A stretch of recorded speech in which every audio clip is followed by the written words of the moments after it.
spoštovana poročevalka, cenjeni komisar, podpredsednik. Tudi na odboru za regionalni razvoj smo z velikim veseljem in hitrostjo prijeli v roke to poročilo. Se strinjamo za vsemi temi osnovnimi cilji po povečanjem izkopu surovin v Evropi, po večjem deležu procesiranja v Evropi, prav tako reciklaži, kakor tudi potem, da moramo diverzificirati naše tokove, odkot te surovine prihajajo. Seveda smo se osredotočili predvsem na področja, ki so vezana na regionalni razvoj, zato pozdravljam tudi vaše razmišljanje, gospod komisar, kako pomembna je vloga lokalnih skupnosti regij na tem področju. Brez dogovora v regijah ne bo družbene sprejemljivosti za ta področja, ki so zelo zahtevna.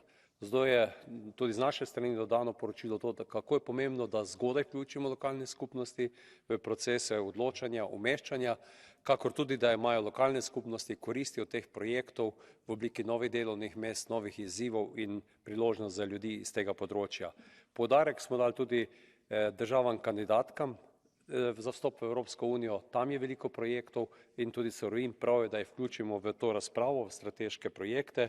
Vsekakor pa se tudi strinjamo s tem, da aluminij postane strateška surovina, to smo tudi sprejeli v našem poročilu. Hvala lepa.